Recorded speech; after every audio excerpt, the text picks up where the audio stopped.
sur votre radio locale. Radio Cool Direct. La radio de l'été sur Radio Cool Direct. L'air du Sud sur votre radio locale. Au cœur du territoire, en Lot-et-Garonne. Aujourd'hui, nous sommes à l'Office de tourisme de Cœur de Bastide à Montflanquin. Radio Cool Direct, l'air du Sud. Voilà, de retour donc ici toujours en direct de l'Office de tourisme de Montflanquin dans le cadre de cette émission au cœur des territoires. Il est 16h passées de 5 minutes alors que nous a rejoint au micro Laure. Bonjour. Bonjour. Ah, il y a la photo d'abord, c'est ça ? Il y a la photo apparemment. Bon, photo et puis après on va... C'est bon la photo, monsieur le photographe ? Merci. Voilà, Laure donc qui travaille ici à l'Office de tourisme de Montflanquin, c'est ça ? Cœur de Bastide. Cœur de Bastide. Et on va parler, qu'est-ce qu'on va faire ? Un petit rappel de ce matin là, c'est ça ? Eh bien on va faire un petit lien avec ce qui a été évoqué ce matin au niveau des animations justement, puisque là ma collègue Chloé, qui est juste à côté de moi, a plutôt évoqué les animations proposées par nos partenaires associatifs. Moi là de mon côté, je vais plutôt parler de nos prestations au niveau de l'Office de tourisme et du musée des Bastides que nous gérons au niveau de cet office de tourisme intercommunal depuis 2015 justement. Ah, il y a un musée. Il y a un musée. Ah bon, et qu'est-ce qu'on trouve dans ce musée du coup ? Alors c'est un musée dédié aux Bastides, donc c'est quand même un des rares musées qui évoque justement le phénomène des Bastides dans leur ensemble, puisque voilà, du côté de Montpazier, il y a le Bastidéum par exemple, mais voilà, là on est vraiment sur le musée des Bastides, donc c'est Villeneuve du Moyen-Âge qui ont été fondées entre les 13e et 14e siècles et qui touchent plus particulièrement le sud-ouest de la France. Donc on est un des départements justement qui compte un grand nombre de Bastides. Après on va dire la Haute-Garonne, Tarn-et-Garonne notamment. Et c'est pour ça qu'il y aura bientôt un événement autour des Bastides, c'est ça ? Exactement, donc c'est ce qu'on disait ce matin avec ce grand événement Bastide en fait qui aura lieu en octobre. Alors le musée, qu'est-ce qu'il se visite comment du coup là ? Faut venir à l'office ? Alors faut venir à l'office, donc là on est toujours sur nos horaires d'été jusqu'à fin août, on est ouvert tous les jours à Montflanquin. Le musée il est juste au-dessus de l'office de tourisme, justement sur 2 étages. Voilà, donc on est sur une petite entrée payante, j'ai envie de dire, parce qu'honnêtement le tarif est quand même assez dérisoire. Et on est voilà, sur des horaires d'ouverture assez larges pour que chacun puisse profiter au mieux de cette structure. On a aussi des tarifs réduits et des tarifs gratuits pour les moins de 12 ans. Voilà, donc vraiment c'est accessible à toute la famille. Qu'est-ce qu'on trouve d'autre dans l'office ? Alors, au niveau, juste pour faire le lien avec nos prestations, justement, sur septembre, on va poursuivre notre participation aux Journées européennes du patrimoine. Donc là, sur le week-end de cette année, des 21 et 22 septembre, où on proposera donc un accès libre et gratuit du fameux musée des Bastides, justement. On va proposer également via notre guide conférencière Zoé, donc je me fais un petit peu sa porte-parole, puisque normalement Zoé avait été sollicitée pour le plateau, mais elle est en plein escape game, donc je vous en parle juste après. Donc Zoé va proposer des visites guidées en anglais de Montflanquin à partir du week-end des Journées européennes du patrimoine. Ça c'est une première, on n'a jamais testé ça au niveau de la ville. Donc voilà, on espère que ça fonctionnera bien. Elle les proposera le samedi, du coup 21, et elle proposera également des visites guidées en français de Villeréal. Donc ça c'est déjà quelque chose qu'on a amorcé depuis l'été dernier à Villeréal avec sur l'été des créneaux les mardis matins pour mieux comprendre la Bastide de Villeréal justement. Donc ça se fera donc toujours dans le cadre des JEP le dimanche. Voilà, donc on est déjà sur un week-end assez complet de notre côté. Et comme je vous le disais, donc du côté de l'Office de tourisme, on a également cet escape game qui est le 13e jeu, un petit peu en lien avec la période 13e siècle des Bastides. Donc ce jeu qui se situe dans le cadre du musée au-dessus de l'Office de tourisme, pour lesquels on va proposer sur l'arrière-saison également des créneaux sur les mercredis et samedis en septembre et en octobre, et également durant les vacances de la Toussaint. Voilà, donc ça c'est aussi une nouveauté, puisque jusqu'à présent ça s'arrêtait un petit peu avec septembre, et là on a vraiment envie de jouer les prolongations jusqu'à la Toussaint pour le coup. Donc ouvert à des locaux, à des excursionnistes, voire à des touristes qu'on pourrait aussi avoir sur les prochaines vacances. Donc pour peut-être dire un petit mot de l'escape game. Allez, on y va, c'est parti. Marco, oui. Donc on est sur un escape game musée. Voilà, puisque comme je vous le disais, c'est vraiment dans le cadre de ce musée des Bastides qu'il est proposé. Donc c'est un jeu d'évasion grandeur nature en fait. L'idée c'est d'embarquer les joueurs dans une aventure immersive, on va dire historique, inédite au cœur du Moyen-Âge. Et la quête en fait c'est de rechercher, d'essayer de trouver la fameuse charte des coutumes de Montflanquin. Voilà, j'en dis pas plus. pas trop dévoiler le jeu, mais voilà, au niveau des conditions, on recommande justement l'escape game à partir de 4 joueurs. On va jusqu'à 10 joueurs, ça c'est le plafond.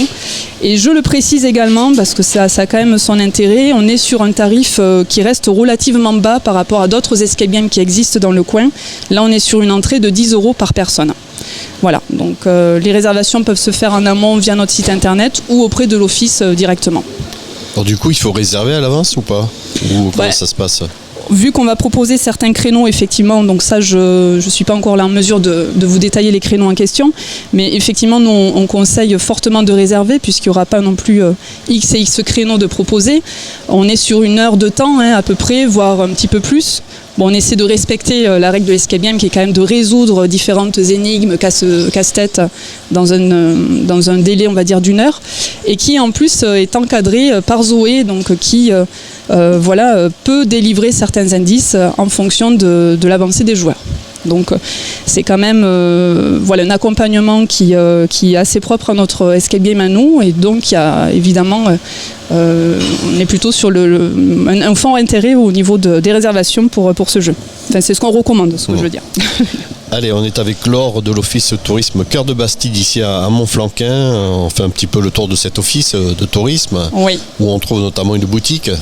Oui, alors voilà, nous on va plutôt... parler d'autre chose peut-être avant. Non, là je pense que sur l'escape game on n'est pas trop mal.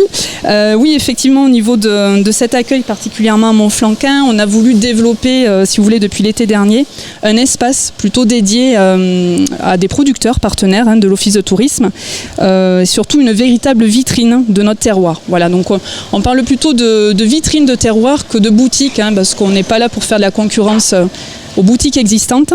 Donc l'idée là, c'était d'avoir plusieurs produits phares autour notamment de la noisette, du pruneau, de la noix, des produits quand même assez incontournables, du canard. Alors évidemment le canard, le produit phare du sud-ouest, qu'on retrouve un petit peu sous toutes ses formes chez nous. On a aussi un partenaire sur le miel avec plusieurs essences qu'on propose, des jus locaux, des aromates. Dernièrement, voilà, on a fait rentrer un partenaire sur ce credo-là. Et puis plusieurs partenaires vignerons qui eux sont plutôt, on va dire plus spécifiquement engagés dans le bio. Ça, c'était notre démarche à nous depuis l'an dernier. On a également développé un espace souvenir. Souvenir avec quand même des produits qu'on a créés, que ce soit au niveau des magnettes et des produits qu'on vend en termes de cartes postales, affiches, que fait une structure pas très loin d'ici à Villeneuve-sur-Lot. Ça, ce sont des produits qu'on retrouve aussi bien à Montflanquin qu'à l'accueil de Villeréal également, ainsi qu'un espace lié à des ouvrages historiques. Voilà, donc tout ça c'est encore en cours de développement, il n'y a rien de figé. L'idée c'est d'avoir de nouveaux partenariats aussi. On se pose pas mal de réflexions sur ces espaces, donc voilà, on a vraiment à cœur de le développer, de poursuivre au mieux les partenariats en question. Donc juste pour vous donner une idée, on est au total là sur une petite 50aine d'articles quand même que nous proposons à la vente. L'office est ouvert toute la saison. Je ne sais pas si on avait posé la question ici. Alors, c'est ouvert toute l'année ou pas ? Je ne pense pas qu'on en ait parlé peut-être ce matin, je ne crois pas. Non. Donc effectivement, on est ouvert toute l'année. Et on s'adapte à la saisonnalité. Donc on a des horaires qui sont assez différents en fonction des périodes. Là, comme on le disait, cet été, sur Montflanquin, on est ouvert tous les jours. Sur Villeréal, on est quasiment ouvert tous les jours. On ferme le dimanche à 13h parce que l'après-midi, on est aussi sur des accueils en extérieur. Ça aussi, c'est quelque chose qu'on a développé depuis quelques temps maintenant, de nous retrouver, en tout cas d'être là où sont les visiteurs, et du coup les visiteurs peuvent nous retrouver sur place en différents lieux.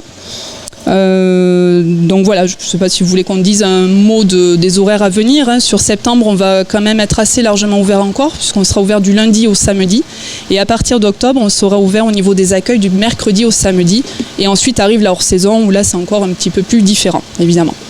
Alors tous les jeudis soirs, apparemment, il y a un marché gourmand, c'est ça là ? On est en plein dedans là, donc je sais pas, on peut en dire 2 mots ou pas ? C'est qui va oui ? Alors il y a Patrick Rosa, je pense, qui fera vraiment le porte-parole du marché. Mais ça sera notre dernier invité.